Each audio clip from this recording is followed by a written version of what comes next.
body, and you had that, by the way, also in the Congo, the DRC, where you do not constitute an electoral body, and then you either extend your stay in power or you trigger a constitutional crisis. Talking about a constitutional crisis, and that is my point too, there is a critical issue which I have always suspected the government is aware, but the majority of the people of Kenya are not aware of. And that particular issue is this. Today we have 290 constituency and 1450 wards for one simple reason, that in the year 2012, in March, there was a legal notice that was published to divide Kenya into 290 constituencies in March this year, which is to say that if today something happened and it was necessary to hold a general election, we do not have electoral units to hold elections in Kenya in accordance with the Constitution. This is a legal fact and a serious one that leaves a very serious vacuum in our law that amounts to a constitutional crisis. But how do you trigger this? The manner in which I am suspecting that this will be triggered. Remember, under Article 88 of the Constitution, the constituency must be reviewed, and this is a must, in order to create a new constituencies for purposes of the next election. So that the two issue is not one of choice. There is no constituencies demarcation for purposes of the next general elections in 2027.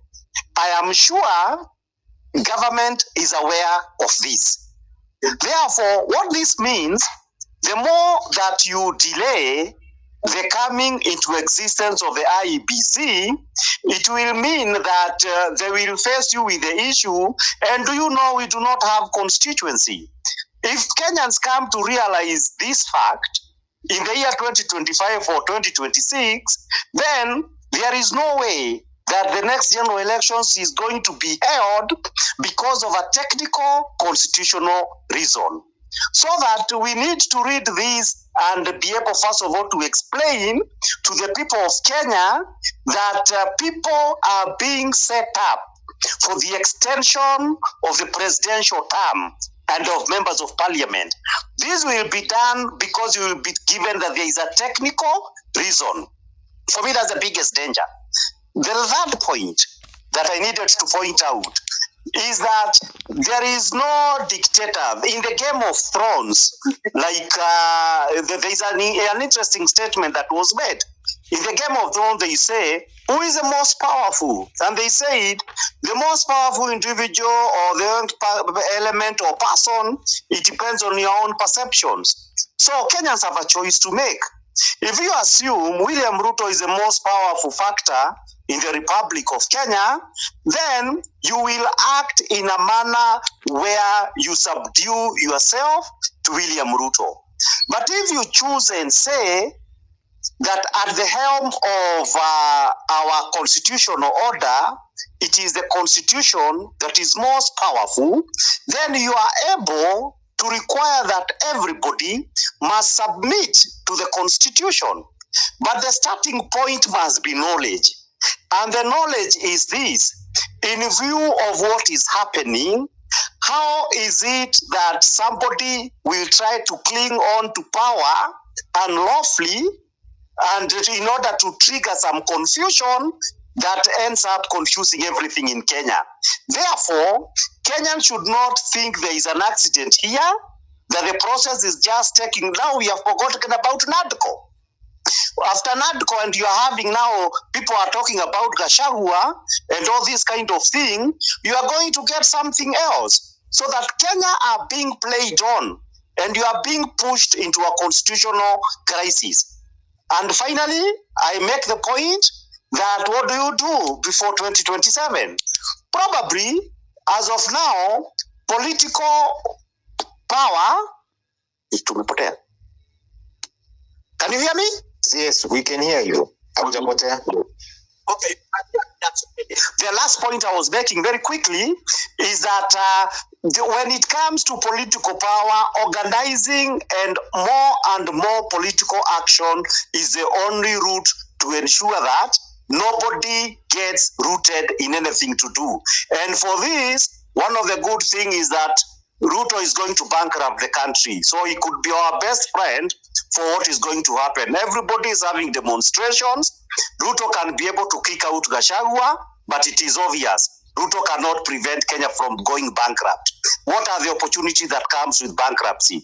The university lecturers are out on strike. Why are they striking alone? This is one opportunity in which we can be able to say, let's go and support university lecturers, because it is not easy to mobilize everybody. But it's sometimes easy to say, when the 4,000 university lecturers are having a demonstration, let us join them. Because without saying that we are something that is rallying all of us together, it may never be possible to mobilize everybody across Nairobi. If people are demonstrating in Gekomba, it should not only be people in Gekomba. We join them and say, we are here in solidarity with Gekomba people. Therefore, I thank you for this forum, but political action over and over again is the only way that a dictatorship can be able to understand. It doesn't have the space to do anything it wishes to do. Thank you. Thank you. I want you to stay on the space so that I ask a question. But I see Tony Gashoka's hand is up. So, Tony, say something then. A very quick question for Senior Kibe Muigai. A petition is going to come to the Law Society of Kenya, and we are going to ask for lawyers to assist. If we don't get 100% of the lawyers, can we get 100? Can we get 200? If we start, we have to deal with this matter. And the question is, if a press conference in Kenya were to be held by 200 lawyers raising this issue, would Kibe Muigai be present at that press conference? Definitely, I'll be present, and I can guarantee you at least that the other friends of mine. So I want to guarantee the country on this forum today that Tony Gashoka will ensure a petition will land on the table of the President of the Law Society, and I will give you a copy. Thank you very much. I will. Thank you very much, Mr. Tony Gashoka. And I'm always happy because, as we say on this space on Point Blank, we just don't talk. We actually do something about it. On the other, my question to you, Wakili, was Senior Counsel. So Morara has agreed to do the mobilization for us because he can clearly mobilize the numbers.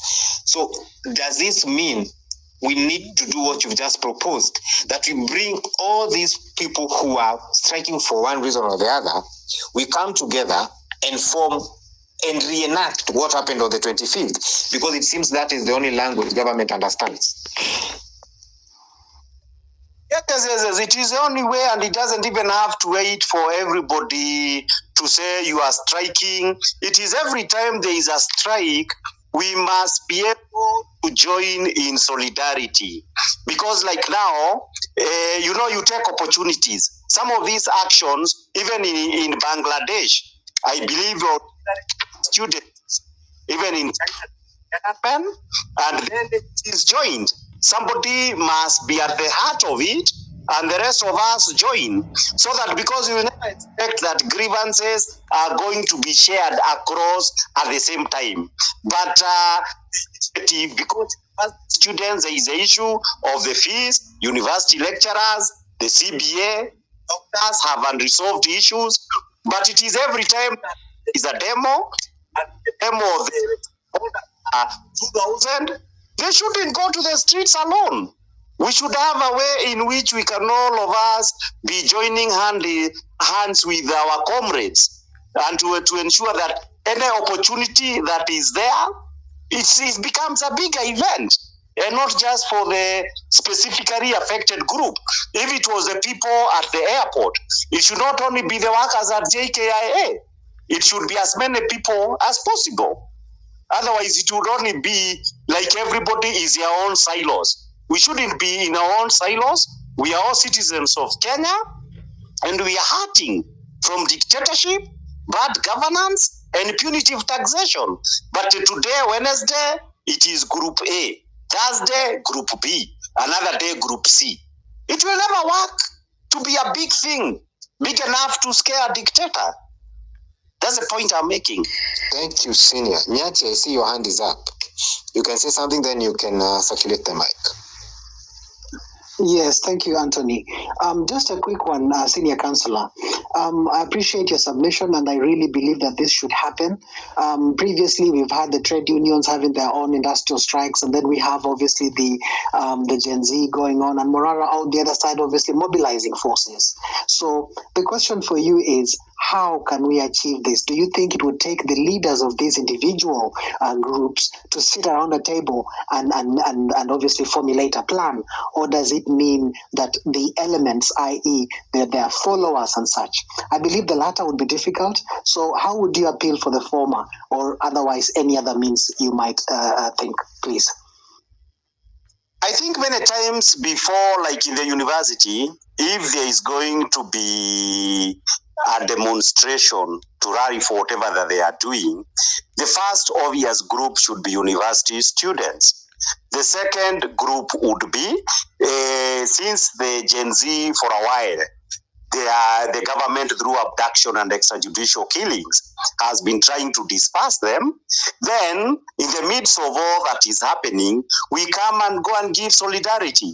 So that as the university lecturers are talking about this, and even county government workers who have also not been paid for a while, everybody must make it an issue. Because in other countries, you would have the Atuoli of other countries. That's why you have a central organization or workers group calling all workers to come up on strike. But Atuoli has turned out to be somebody like Raila Odinga. He very easily flies with those who are in power, goes to bed with them. So we don't expect that from Atuoli. So that the issue, like from tomorrow, for example, if the university people would be marching and you go and march with them, they will not be angry with you. They would be happier that you are doing it. And therefore, everything starts as an idea that there should not be a single group strike. A strike by doctors should bring teachers on board, should bring students on board, and other Kenyans who are in this space of agitating for reforms. We should say, this is our opportunity. Try to make what we are making. This is what is happening in Israel with Netanyahu. You find very many groups congregating at the same time. You find groups who want him to go out, groups who want people to be freed from Gaza, and you find people just who thinks this or the other is not working in Israel. So that any strike that is there, the farmers disgruntled, we ensure that it is expressed whenever that opportunity comes. That's the point I am making. It starts with the idea that the idea is out there, because like from today, some of these people are known. If you are a leader of a certain group, for example, Morara, when he was there, and he said, if he's convinced that tomorrow, if you will be marching, we are going to mobilize. And during these spaces, you can be able to do that. We shall come and join you to push whatever agenda you are pushing. These are things that are possible. Many times it's a few phone calls and some mobilization, and it works, and you congregate somewhere. Thank you, Senior Councillor. I'll hand it back to you, Mweru. If not, Rexy, please. Yeah, so before we proceed, I wanted to bring I was reviewing the Kenyan Constitution because at the moment, for us in the diaspora that live in the U.S., it's an election year. And at this particular moment, I wanted to talk about Article 89 of the Kenyan Constitution that references, which here in the U.S. we call gerrymandering. And in Kenya, it's referenced as delimitation. And I was wondering if we still have Senior Counsel Kibe here, if he can sort of reiterate on this. As we demand for the IEBC to be reconstituted, is it possible to highlight to us how this can also be the delay and all the strategies they're using to where RUTO now wants to put in his people that he wants to be a part of that. What are the chances of gerrymandering being a key factor in the upcoming election? Because, I mean, we can't... Here in the U.S., it's a big thing. We saw it during Trump, after we had the census, and they tried to come up with a lot of tactics to suppress votes using gerrymandering. Is that a big issue in Kenya that people need to be aware of, like we are over here? Yes, gerrymandering is a big issue in Kenya, and that is why when Article 89 was drawn, it gives a formula on how to constitute constituencies. For example, there is a formula that would say that a rural constituency should be this small and this big from the median. So that you say, if it is the median is like 100, and you say that you can have a deviation of 20%, that means the largest constituency should be 120,000, and the lowest constituency should be 80,000.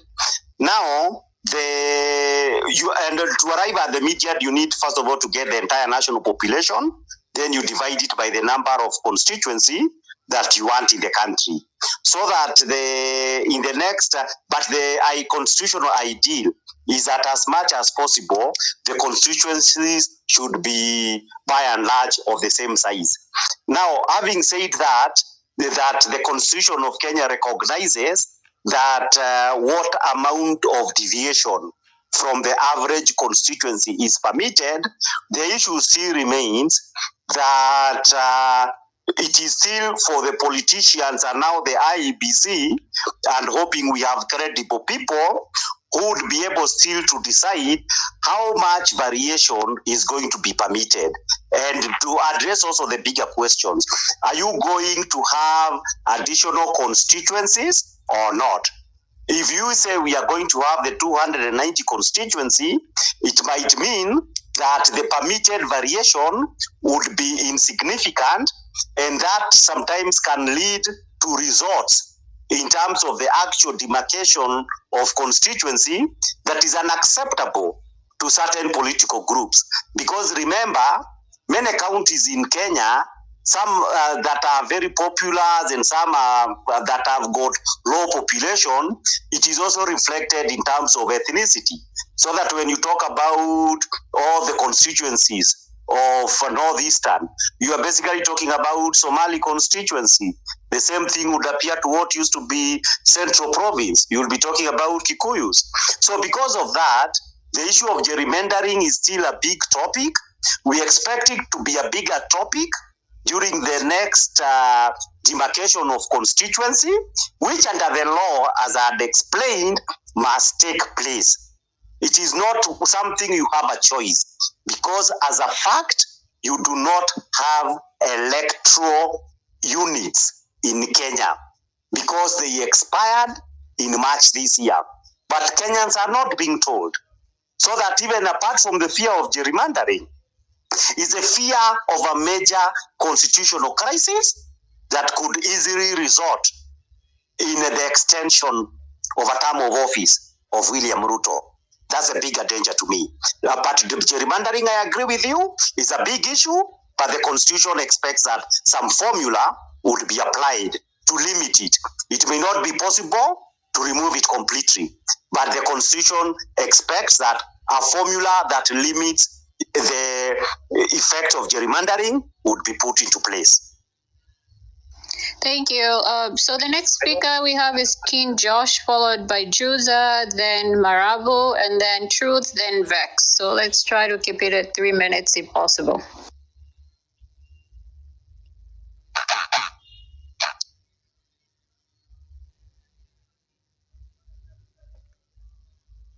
It looks like King Josh dropped. Juza, please proceed.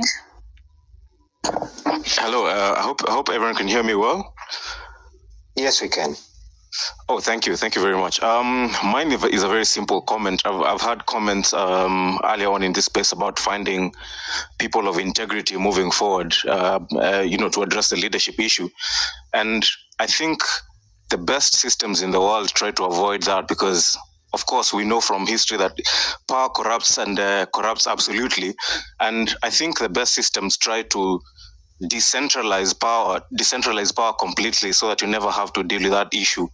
You never have to personalities of people are never reflected in the leadership and in the administration of the country. And I think that would be the best way to take this country forward. I don't know how possible it is with IEBC and of course the other bodies. But you see, in the developed countries, the IEBCs of those countries are not centralized at all.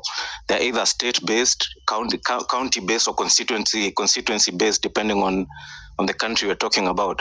So I don't know how easy or hard it is to address these issues in Kenya, but I would really, really hope that we stop looking at personalities and individuals and start looking at how to break power down and decentralize these systems completely.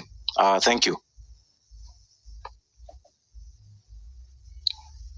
I think senior counsel can respond to that because he understands the law. Actually, the point that has been made is a great point. The Constitution of Kenya expects that all organs, judiciary, IEBC, that they are going to decentralize so that the services and power and execution of duties can take place at the lowest unit as possible. Let me start by explaining that, strictly speaking, there is a sense in which, through the courts, we have arrived at a situations that elections are by and large decentralized to some degree. This is in the sense that elections in Kenya by law takes place at the polling stations. And the polling stations are basically classrooms. You have, if a classrooms, a primary school has 10 classrooms, you have like 10 polling stations. So if you have now those 10 polling stations, it means that whatever results are secured in those classrooms can actually be relayed easily. That these are the results that we obtained here. Then they are collated at a constituency level, then at another level. So there is a sense in which, from a purely technical point of view, there is some small devolution that has taken place, largely because of regulations of IEBC and the court's interpretation of the law. But the bigger point he was making, like you have in the United States of America, is where, like the state of California and the election officials in California are the ones completely responsible for them to be able to say, these are the results that you got from California. I believe that's a valid point, and this such an issue would actually make stealing of elections perhaps more difficult, because the centralization, like I was involved in the presidential election petition, and over very many countries, a lot of these petitions, there were like 9, I had one of them. The issue appeared to have been that during the transmissions of results, there were problems, and the officials in Nairobi were able to interfere with the election results. And that's why we are talking about somebody like Jose Camargo. Therefore, such kind of a scenario would not occur where, for example, Baringo, we would be able to say, the total number of voters in Baringo were 200,000. How did people vote in Baringo? You get a final results from Baringo that is completely final, announced by the officials there. Then we get Nyeri. You are 1 million. How was the voting in Nyeri? Therefore, it's a great proposal. I do not see how the politicians that we have, how they would agree to do something that advances democracy and makes rigging a little bit difficult. But I agree with you. If you are to say that you decentralize the holding of elections and the announcement of results, this would be great for democracy, so that you would effectively be having 47 election officials who give final results. in wherever that they are coming from, and who are able to organize everything without now having an IEBC in Nairobi making all decisions, some of them biased, and some of them, they are being agents of one of the candidates. So it's a great point. The day that is possible in Kenya, it will make our democracy better. Senior counsel, one of the things I love about what you do here on Wednesdays is this good ideas we get. And I had said earlier before you came in, I don't know whether you heard me, that the position of the Prime Minister, and even now the Chief Prime Minister, did not exist. It's not even in the Constitution. But due to pressure, those positions were created. So what if we organize one massive space, a call to action around IEBC, and we say we want the IEBC reconstituted to reflect this, like what you've just said. I feel that is one way we can start gaining traction, because we've seen that this government only works on pressure. So let us apply that pressure. If we can hold one space and call people to action, all we need from your end, Wakili, is a good document to say these are the things we are asking for in regards to IEBC. I will board, and actually when I will try to seek Tony Gashoka off the forum, so that even the petition that he is talking about, there is already some court determination on the agencies to have the IEBC. We probably need a broader petition, like to advance reforms, like in the case of Maina Kiai. It is a case of Maina Kiai that said, for example, the results in polling stations are final.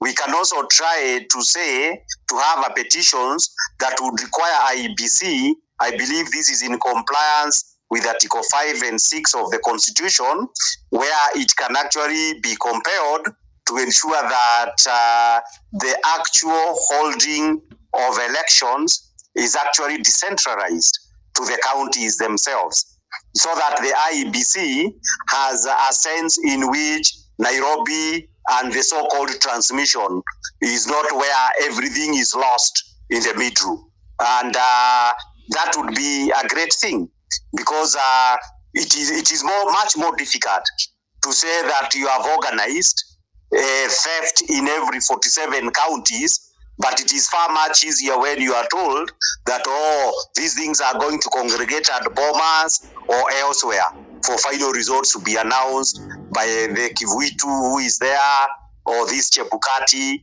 so that you end up getting a Kivuitu or a Chebukati who, when they go to bed with their favorite candidates, are able to announce them to be the presidents of Kenya. So this can be controlled. So probably we need to put some thought into this. And I thank the person who came up with this idea that we need to check what is happening in the US, and we try now to see what kind of a model law or agitation can we make to ensure that we narrow the capacity of the election of the vote thieves to do their thing. Thank you very much, Okili. Mwero, back to you. Yeah, I just wanted to respond to that in terms of the Kenyan mode of election and system versus the US system. As I would say, for instance, in the US, they do a lot of voter suppression. It seems more difficult to steal actual vote, but it's so much easier to suppress people from voting and suppress the votes.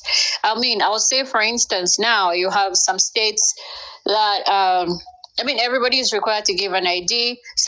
Here you can even vote as an absentee voter, where you get your voters. You can send your vote in via mail if you're not able to go to the actual polling station, or if you don't even feel like going to an actual polling station, you can actually vote by mail.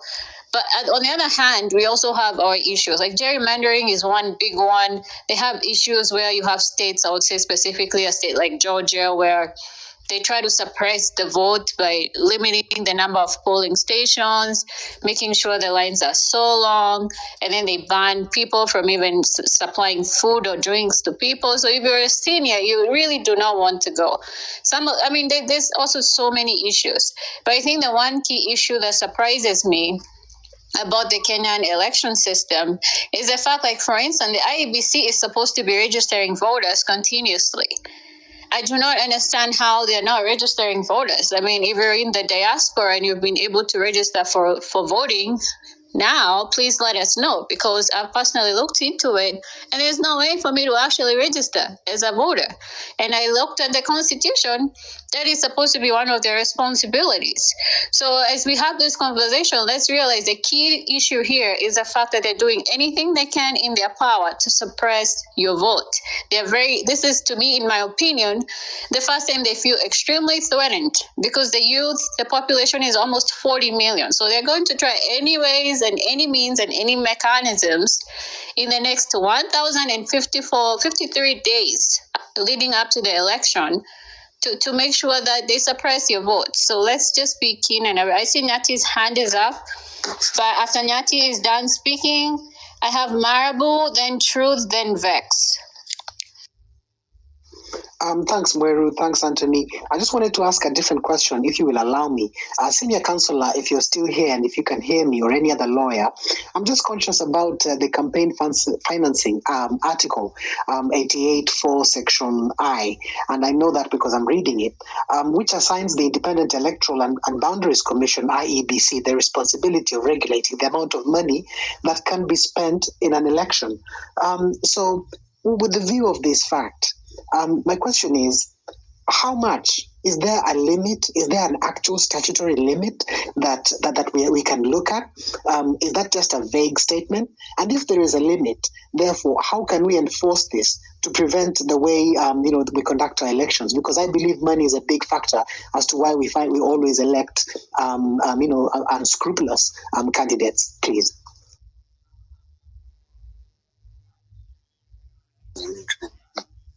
Hello. Okay, I've heard your question. I believe my recollection, IEBC did something during the last election cycles, but this was through regulations. If I'm not wrong, the presidential elections, they said it was something like 2 billion, and there was something for governors and then MPs. I cannot remember the exact figures, but there were that during regulations. The problem is not the amount that is prescribed by IEBC.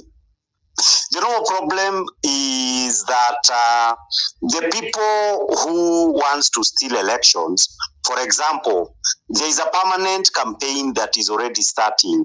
You hear Njorinjeke, people are being taken to Nyahururu. All these are campaigns. All this is costing money. Those regulations apply during what is called the election season, and the election calendar is usually about 6 months after the election notice is issued. That is the time when IEBC is in control of campaign expenditure. But you find that many a times the bulk of the football, the mobilization of football teams, the mobilization of groups where they are lined up to be given money, government programs like these ones you are hearing, come and clear the rivers, come and plant trees.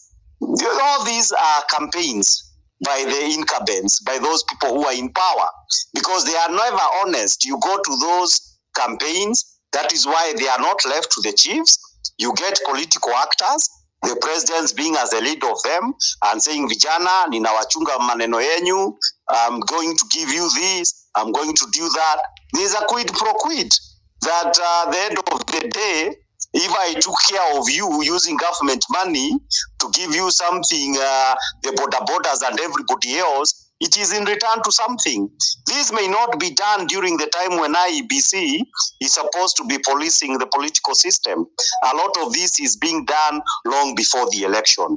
But at the end of the day, having said that, the problem of money, even in bigger countries, it has not been an easy thing to be able to control the impact of money.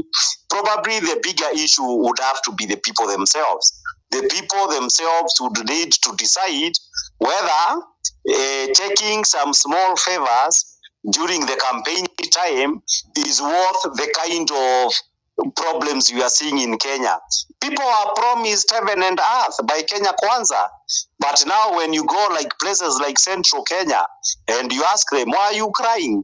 that you don't have virtually everything under the sun. The roads, they said we don't hit roads. Now they are the ones saying there is no roads that are being built.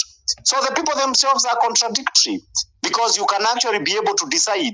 A lot of us, we have voted. I voted 6 times. Not a single time did I vote because I was given money. So it is possible for every Kenyan who is an adult, and it's only adult who signs, to decide that they are going to vote in a manner that is not affected by consideration of lead to monetary favors. In fact, as a matter of fact, there is no candidate who can be able to give all of us 10,000 to vote. So many times people are given 200. So probably civic education is the best counter check. Of course, there is money for logistics. That to have a serious presidential candidacy, you need a lot of money, because it costs money to move around Kenya, even to seek vote, to advertise yourself. But that is an evil that does not have a quick fix that you can expect IEBC would make much of a difference. But the people themselves can mobilize themselves and say, Senegalese have done, in Ghana they have done, in Madagascar they did it, where you decide no, under whatever circumstances, we are not going to have candidate X, however rich and however much you are able to bribe people. The Kenyans can rise like other people over and above considerations of money and bribery. It is possible so long as you are patriotic and so long as you want to see a different country. Because unfortunately, politics is the kind of game that unless so many of us want change to come, change will not come. That is the tragedy of the situation. Thank you, Senior Councillor. Next speaker, please. Yeah, I hope I'm coming through. Yes, you are. Thank you. So, Nyati, I think we had a law which set a ceiling for political funding. However, we live in a country where the controller of budgets just told Parliament today that her life is in danger. This is the controller of budgets, an independent office. And the funny thing is that her life is not threatened by bandits or rebels. Her life is threatened by the government. So it's really, we like Morara said earlier, we are democracy has been suspended. The rule of law has been abrogated. We are just living on a free fall. So and Mweru, let me remind you that the IEBC is also supposed to carry out civic education, both at home and in diaspora, which they are not doing at the same time. So apart from adding to the register of voters, they are also supposed to carry out education, civic education, on all these 48 counties that we have in Kenya. And they are funded to do this, yet they are not doing it. But what I wanted to ask Senior Council was, I have gone through the 2024 Act, IEBC Act, amended, and I've gone through the Article 88 of the Constitution. What point does public participation come in when we are looking for the commissioners? And then, secondly, what can an individual go to court to challenge the appointment of an IEBC commissioner after the process is done? If an individual feels that they are dissatisfied with the process, can they institute a legal process against an IEBC commissioner who has been appointed by the presidency?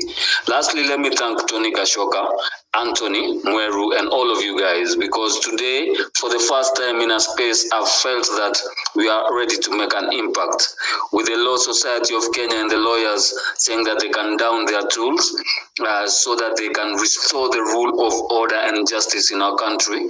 And having senior councils and people like Tony Gashoka make a commitment to their country, that shows me hope, and it gives me a lot of energy to do whatever I can on an individual basis, and also to coalesce my people around this. And let's try to hold these spaces more often. I don't know why Point Blank is on every Wednesday. We should look for another day of the week, because times are dangerous and times are serious, and we should meet more and talk more. Thank you very much for the time.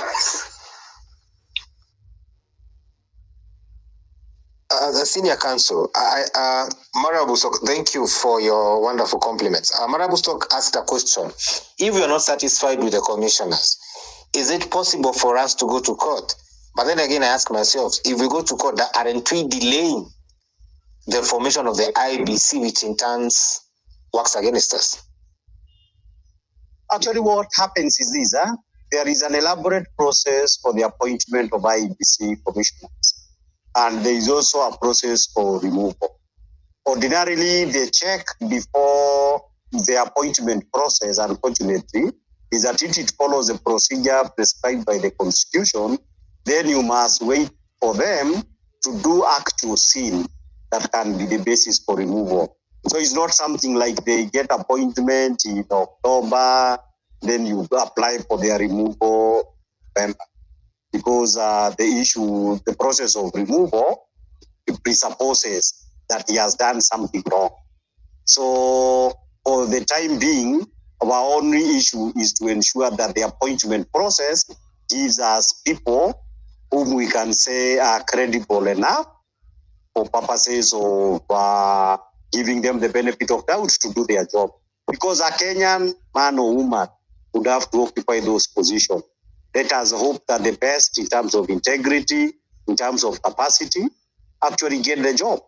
Because the last time, part of the failure of IEBC was that you had people's girlfriends, people's nephews, people's uncles becoming IEBC commissioners. Some of them had no clue what the job is all about. So the appointment of IEBC commissioner can be the difference between having a credible elections and not having none. It's not the kind of job that you should say my daughter or my cousin should do it. But that is what it was reduced to in the last election. Because even in the last election, something that people don't tell you is that when you had 3 IEBC commissioners who are people of capacity and were supporting William Ruto, the friend Uhuru and his group, Raila, they had an opportunity to get 4 people who could make a difference. But you had what are basically 4 clueless persons, 4 sheep, to go and try to cross-check 3 hair. And you get the disastrous results that you got. Because you must know the job for you to help, for you even to do it at all. So that was a tragedy. So it really matters who are the commissioners and the process not to be corrupted. I hope nobody is thinking that, I'll get my girlfriend or I'll get my niece to that job. This is a national job, but some of these things are never taken seriously. So appointment of commissioners, you must get credible people. There are no 2 ways about it. Otherwise, failure would start there.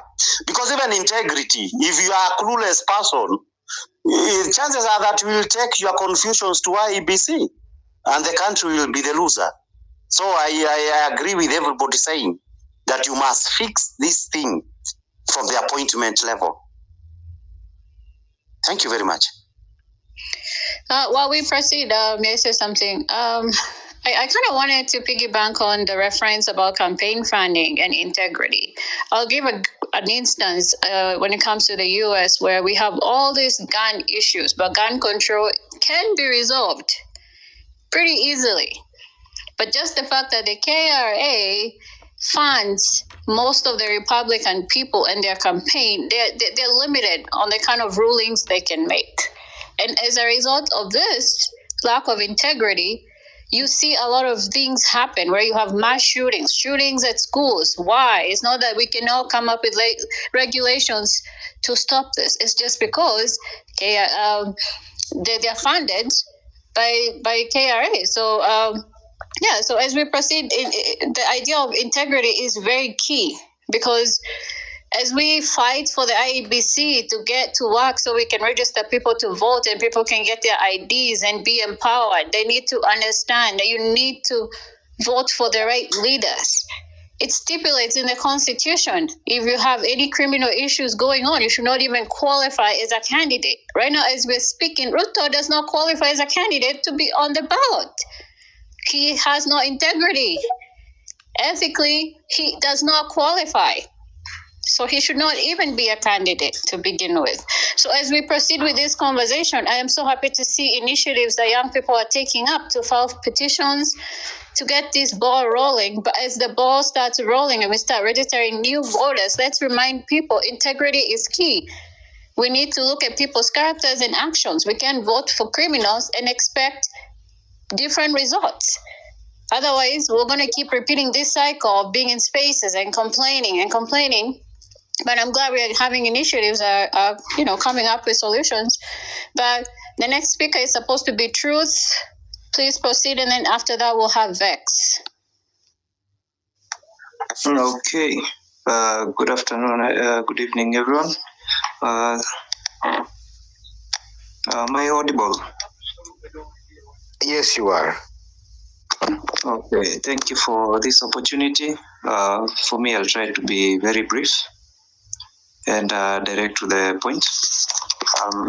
First of all, I want to thank everyone who is here and everyone who is taking the initiative personally to clean up the mess that we are in as a country. As we speak right now, not everything is okay. Not everything is working as it should be. Kenya is on the wrong path. And I used to be one of the people who thought or didn't mind whatever was happening, as long as whatever I was doing personally, it was working for me. But it reached to a point that I came and saw that if whatever is happening in the country is going the wrong way, definitely sooner or later it will affect whatever I'm doing. So I took the initiative. For me, it is just basically telling the truth. That is something that it doesn't happen even in our country that much, starting from the top. And however it is, it has to be said. On the issue of reconstitution of the IEBC, I think it should be a multifaceted attack. What do I say? It is very urgent. We need individuals, as Mr. Tony had said, we need the LSK members. They need to push on their end at the court level. And knowing how Mr.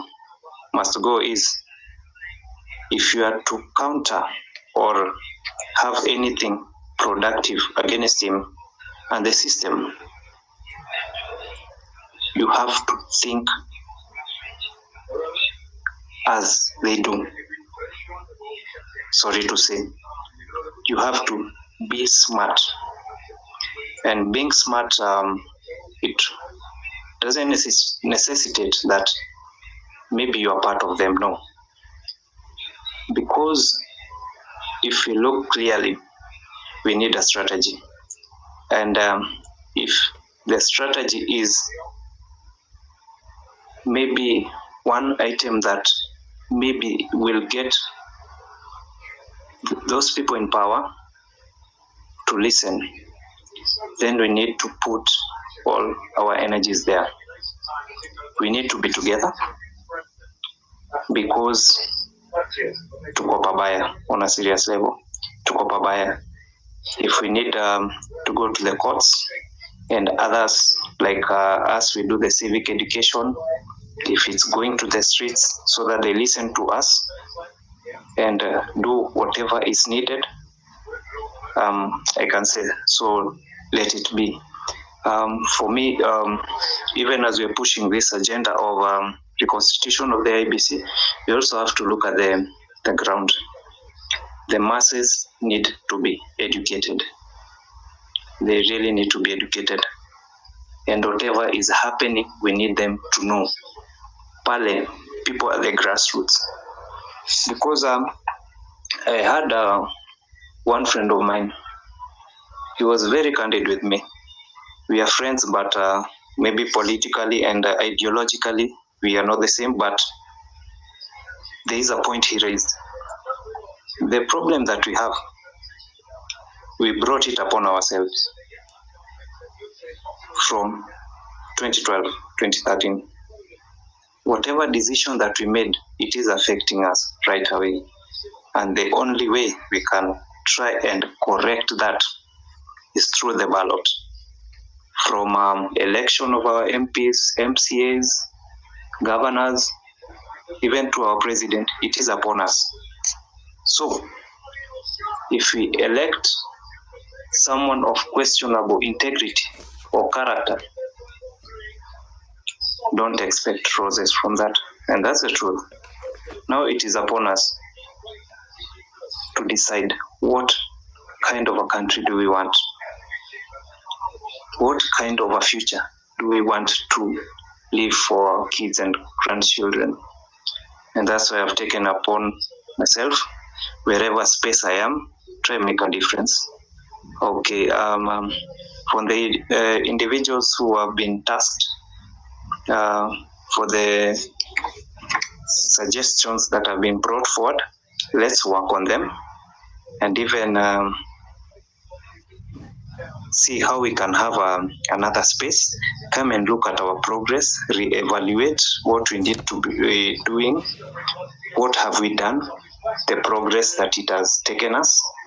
If something is not working, how can we tweak it so that we try and see and get those tangible results and try to move on. Yeah. Sorry, I'm not cutting you up. But one of the things, I think you're new to this space, one of the things we do, like today we've said LSK, which that team will be led by Senior Counsel Kibe Muigai, who heads the Mount Kenya jurist, and Wakili Ndegwa. They have said they will do a petition tomorrow together with Tony Gashoka. I can assure you by Friday or latest this week it will be out. Okay. Another thing I really try to encourage is whatever we have here, this space is not owned by a certain age group or a certain demographic. It belongs to all Kenyans. Because if we want to succeed, we must, and I've said this from when this movement started, we must leverage on the wisdom of the old, like Senior Counsel Kibe, and the energy and vigor of the young. So when it comes to planning a successful mandamano, the old can plan better. And when we bring in our ideas, it becomes even a better mandamano. Because our organization will cut across years of experience. Does that make sense to you, R-Truth? Yes, it does. Very much. Yeah, and that is what we want to achieve here, and I can assure together we shall achieve it. Because I will be keeping in touch with Senior Counsel Kibe and Tony Gashoka. Okay. So I wanted to ask if you've landed so that I bring in the other speakers, because it's getting late. We have 30 more minutes. Yeah, the point has landed. Thank you very much. Thank you, R-Truth. Muero, you can circulate the mic. Yeah, as we proceed, let's not forget we're referencing to the reconstitution of IEBC. We have Senior Counsel Kibe here if you have any questions. Also, we've attached the IEBC Amendment Bill 2024. All need to be very vigilant and stay on top of these bills that they keep passing. So we attached it up here because we need everybody to read this. So we are all on the same page and we are all aware. So the next speaker is supposed to be Vex. Vex, please proceed. And let's try to keep it at 3-4 minutes.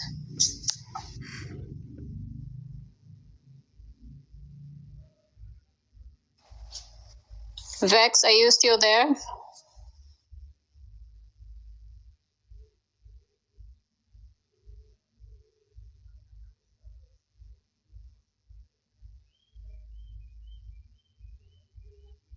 I can't hear Vex. We can go to the next person. Do we have Spence?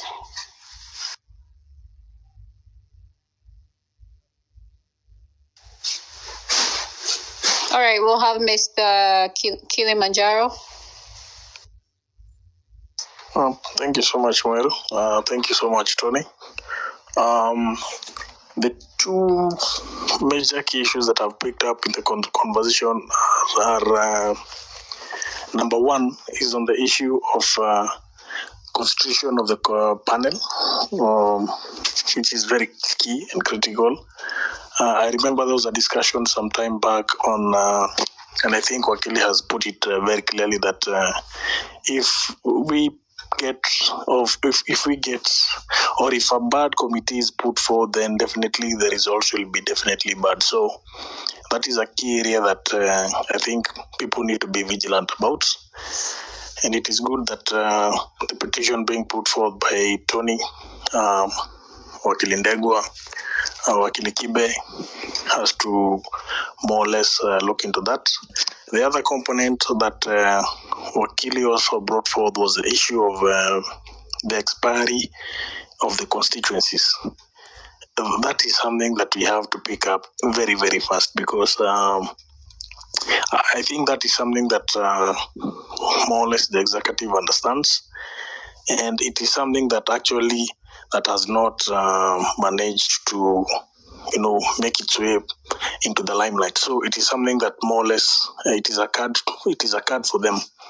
So that is something also that I think the petition has to make sure that it focuses and make sure that the constituencies. Actually, I would actually propose that one of the recommendations that the petition should put forth is that the constituencies are reinstated. Then after that, now my observation is on I think the electoral boundaries. That is a case that I think it was supposed to have been around March this year. Something was supposed to be done around evaluation of boundaries and review and evaluation of boundaries, which never happened. So that is also something that I think the petition has to make sure that it focuses on, because as it is, we need revisions of the boundaries. That is a very key issue, especially going forward to the next election cycle. Last but not least, and this is to Tony and Mweru, I would want to recommend that the next, or maybe in the preceding spaces, we don't just focus on one issue, because the way I see an election, it is a process, and IEBC is a component. Having participated in an election previously, I noticed that there was an issue of how bodies within the electoral cycle don't more or less, they actually don't. I'm looking for a good terminology to more or less define this. There's an uncohesive working relationship between the bodies within the electoral process. Now, for instance, there's a coordination and information dissemination that should be there between IBC and EACC.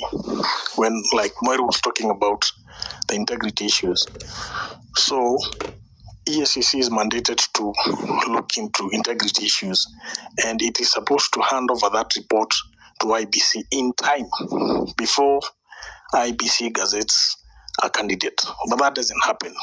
So you find that a person of maybe without a person who's not fit for office, based on integrity issues and stuff like that, will make his way up to the election and even get elected in office. And then a case will have to come after, because the process, the information exchange between IBC and ECC may take a lot of time. So you'll find that the guy is got in office, and then the issue will come up after maybe the guy is already in office a year or 2 years down the line. So that is happening, and that is something that I would recommend the petition to look into. There has to be a working relationship and symbiotic working relationship between all these components within the electoral process to make sure that data information is shared on the right time before the election day or the actual election day. So mine is just that. Thanks, guys, for the good work. Let's keep this going. Very interesting, and more or less we'll join in on the next piece. Thank you. Let me just respond to the recommendation about selecting topics. We try to be to focus on one thing, come up with solutions, then we proceed to the next.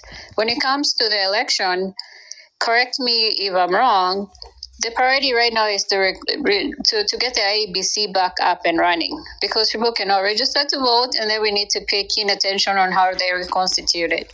So we tend to select topics based on prioritization to what is taking precedence and what is a key issue that we need to focus on.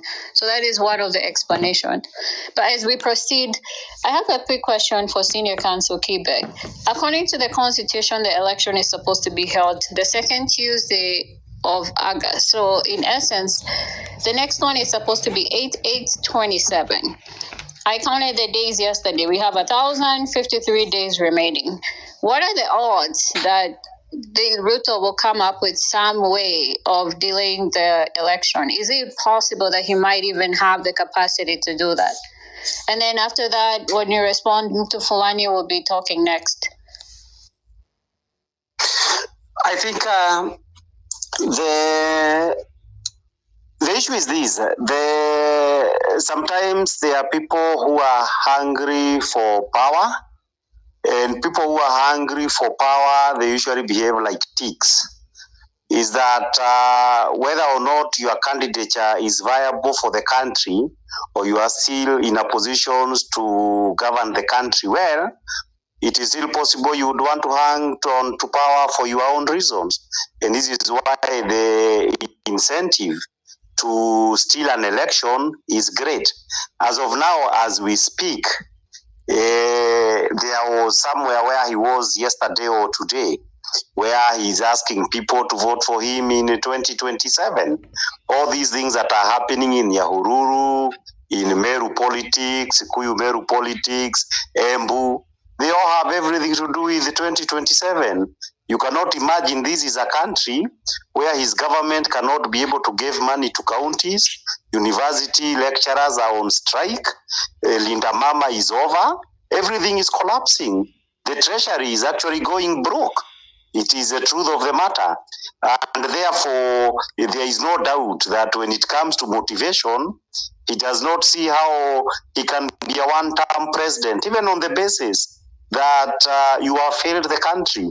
Because you see, very often, you can be able to say that I cannot be able to do this. But that is also tied up, in my view, with the fact that you are also having a country being pushed in a directions whereby things would fail to happen. Like now, all this long period it is taking to reconstitute IEBC. What would appear later on as a natural crisis would have been triggered by the kind of so-called innocent things that are happening right now. Because the truth of the matter is, you cannot have a new constituency without some review of some kind. Because it is the review subject to a certain formula that gives you constituency under Article 89 of the Constitution. And therefore, we are not in a happy place as a country. Some of these things are not innocent, but there is a lot of big job to do to be able to explain to people that these actions, the IDs are taking forever. Because on one hand, and you're having a bad propaganda, you say, oh, we shall give people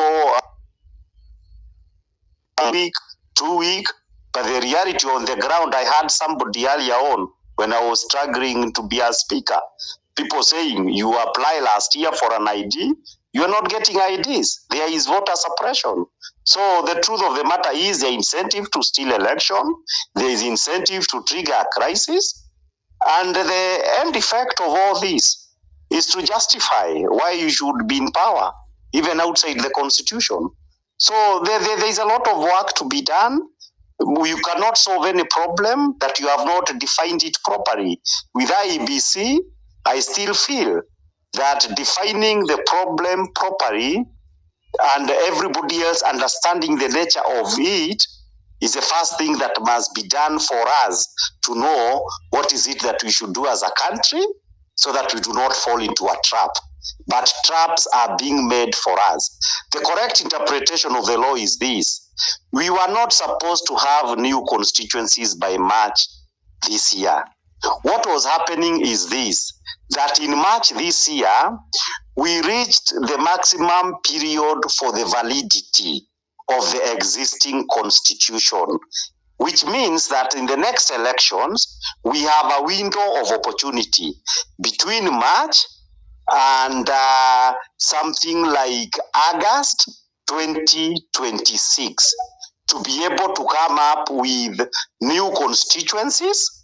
The current period is enough, but we have already wasted 5 months.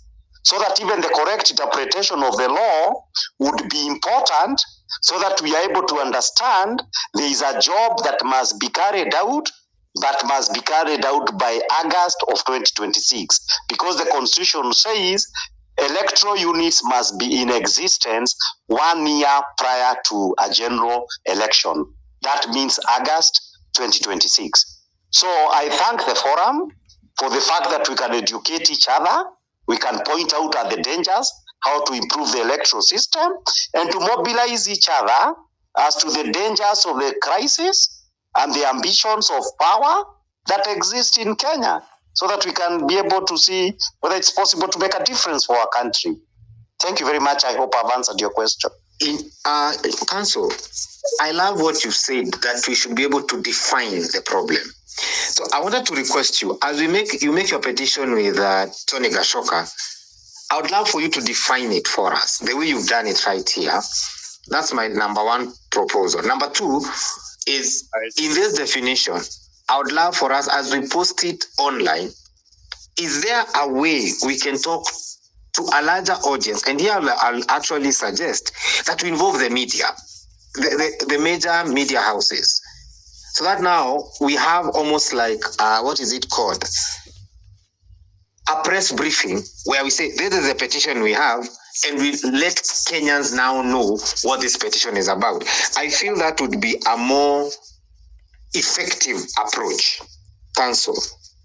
Within a week, I can prepare a paper to point out what is it, where the problem lies, as far as Article 88 and 89 of the Constitution are concerned, with regard to the Constitution of IEBC, which we can share. That is something I'm able to do. So, yeah, I thank you for making the proposal, but we can be able to do, because minus defining the problem, we shall keep groping in the dark. And as long as you are in the dark, you don't know how you will be hit, or you do not or yourself have a proper target to be able to understand what's up. But we are being psyched up, being set up for a trap where a constitutional crisis is triggered, and you will suddenly be told, oh, we can't do this because the law says this, so we have got no other choice. We need 2 more years to finish what the Constitution is what we are supposed to do. This is coming sooner or later. Thank you, Council. I have DM'd you my number on the host you're using, so I'll be very happy to get in touch with you in person. Back to you, Mweru. Yeah, as we proceed to Fulani, I apologize for this because you're speaking next. I just wanted to keep emphasizing on this. We already have experienced what happened when we are not attentive. Of course, in 2021, they passed the Public Participation Act 2021, which is what they're basing the Adani deal on. So that's why I keep pressing. As Gen Zs, the information is on our hands. We need to be very, very attentive about these bills they're trying to pass, and especially now, because I feel like it's easier for us to stop them at the public participation aspect of it versus waiting when they've been passed and enacted, and now we are on the other end of just reacting and responding to this when we could have initially taken the initiative to stop them to begin with. So we already know there's a few bills that are passed. For instance, the subject we're having today about IEBC. For you that have not been on this space since the beginning, they already passed a bill in 2024 in regards to the IEBC. And I need everybody on this space to read it, because we need to be very, very vigilant, because these people, everything they're passing right now, remember, it's not to benefit the regular person. It's not to benefit the regular Kenyan. It is all for their own gain. They passed the IEBC Amendment Bill 2024. We've pinned it up here because we need to educate ourselves and you know, so we can have grounds to react and to respond to some of these things and have more understanding. So I have Mtu Fulani, please proceed. Hello? Hello, can you hear me? Yeah, go on. Yes, we can, but your background is noisy. Still noisy. Noisy. I'm outside. I mean, it's quiet. There's no noise. Now it's quiet. Now it's good. Now it's good. Go on. Okay. So, I've listened to everyone, and we're having a lot of good proposals, and but I feel like we are looking for textbook solutions to this thing. And for me, my view is this thing doesn't have a textbook solution. There is no textbook solution for this. We have to think out of the box, and we have to think. Bwana SC Gidu has mentioned it in passing a bit, but he doesn't want to hit the nail on the head, so I'll just go ahead and do it. I'm seeing the result. We just have to go back to the street. It's good we push maybe 20% or 30% we push in the court and do petitions and do that, but that in the end of it, we'll need to go back to the street. And these people have already shown their hand. Because the more we go to court and try to petition parliament, it means we are playing into their game. Because even if you look at the bills they are passing, even for Maandamano, there's assembly bill, which is also still there. It's still there. I think it was on the second reading. That one is still there. And they have shown their hand. They don't want us to. They're clipping all the ways that people can use to fight back to the government. So we need to be very realistic about what options we have. A lot of solutions that have been proposed here are good, but they will take a long time to come through. And we should be focusing on the next. Yes. Sorry for interrupting you, but I think there's